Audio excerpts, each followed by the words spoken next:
Chapter 30. Sir William stayed only a week at Hunsford, but his visit was long enough to convince him of his daughter's being most comfortably settled, and of her possessing such a husband and such a neighbour as were not often met with. While Sir William was with them, Mr. Collins devoted his morning to driving him out in his gig, and showing him the country, but when he went away, the whole family returned to their usual employments, and Elizabeth was thankful to find that they did not see more of her cousin by the alteration, for the chief of the time between breakfast and dinner was now passed by him either at work in the garden or in reading and writing, and looking out of the window in his own book-room, which fronted the road. The room in which the ladies sat was backwards. Elizabeth had at first rather wondered that Charlotte should not prefer the dining parlour for common use. It was a better-sized room, and had a more pleasant aspect, but she soon saw that her friend had an excellent reason for what she did, for Mr. Collins would undoubtedly have been much less in his own apartment, had they sat in one equally lively, and she gave Charlotte credit for the arrangement. From the drawing-room they could distinguish nothing in the lane, and were indebted to Mr. Collins for the knowledge of what carriages went along, and how often especially Mr. Berth drove by in her phaeton, which he never failed coming to inform them of, though it happened almost every day. She not unfrequently stopped at the parsonage, and had a few minutes' conversation with Charlotte, but was scarcely ever prevailed upon to get out. Very few days passed in which Mr. Collins did not walk to Rosings, and not many in which his wife did not think it necessary to go likewise, until Elizabeth recollected that there might be other family livings to be disposed of. She could not understand the sacrifice of so many hours. Now and then they were honoured with a call from her ladyship, and nothing escaped her observation that was passing in the room during these visits.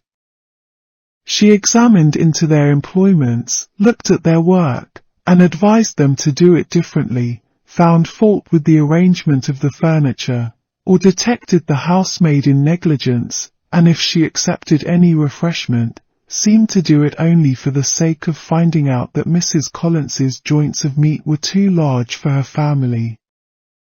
Elizabeth soon perceived that though this great lady was not in the commission of the peace of the county, she was a most active magistrate in her own parish, the minutest concerns of which were carried to her by Mr. Collins, and whenever any of the cottagers were disposed to be quarrelsome, discontented, or too poor, she sallied forth into the village to settle their differences, silence their complaints, and scold them into harmony and plenty.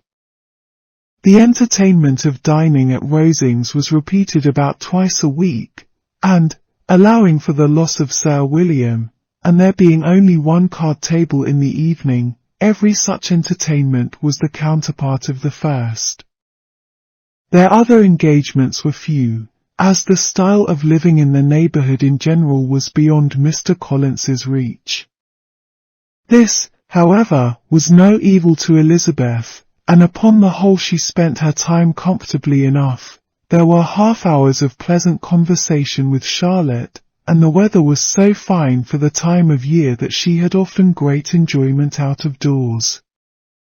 Her favourite walk, and where she frequently went while the others were calling on Lady Catherine, was along the open grove which edged that side of the park, where there was a nice sheltered path, which no one seemed to value but herself, and where she felt beyond the reach of Lady Catherine's curiosity. In this quiet way, the first fortnight of her visit soon passed away. Easter was approaching, and the week preceding it was to bring an addition to the family at Rosings, which in so small a circle must be important.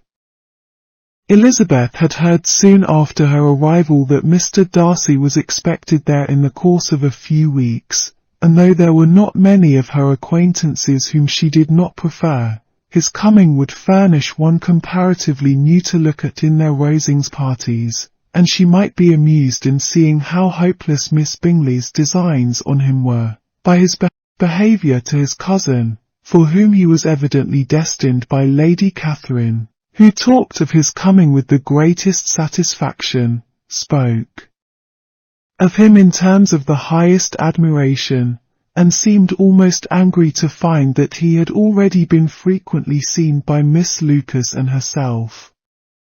His arrival was soon known at the parsonage, for Mr. Collins was walking the whole morning within view of the lodges opening into Hunsford Lane, in order to have the earliest assurance of it, and after making his bow as the carriage turned into the park, hurried home with the great intelligence.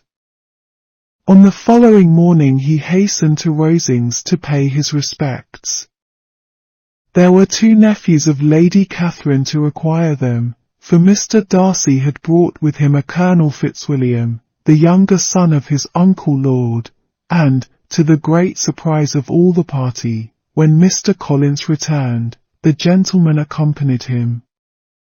Charlotte had seen them from her husband's room, crossing the road, and immediately running into the other, told the girls what an honour they might expect, adding, "I may thank you, Eliza, for this piece of civility. Mr. Darcy would never have come so soon to wait upon me." Elizabeth had scarcely time to disclaim all right to the compliment, before their approach was announced by the door-bell, and shortly afterwards the 3 gentlemen entered the room. Colonel Fitzwilliam, who led the way, was about 30, not handsome, but in person and address most truly the gentleman. Mr. Darcy looked just as he had been used to look in Hertfordshire, paid his compliments, with his usual reserve, to Mrs. Collins, and whatever might be his feelings toward her friend, met her with every appearance of composure. Elizabeth merely curtsied to him without saying a word. Colonel Fitzwilliam entered into conversation directly with the readiness and ease of a well-bred man, and talked very pleasantly, but his cousin, after having addressed a slight observation on the house and garden to Mrs. Collins, sat for some time without speaking to anybody. At length, however, his civility was so far awakened as to inquire of Elizabeth after the health of her family. She answered him in the usual way, and after a moment's pause, added, "My eldest sister has been in town these 3 months. Have you never happened to see her there?" She was perfectly sensible that he never had, but she wished to see whether he would betray any consciousness of what had passed between the Bingleys and Jane, and she thought he looked a little confused as he answered that he had never been so fortunate as to meet Miss Bennet. The subject was pursued no farther, and the gentlemen soon afterwards went away.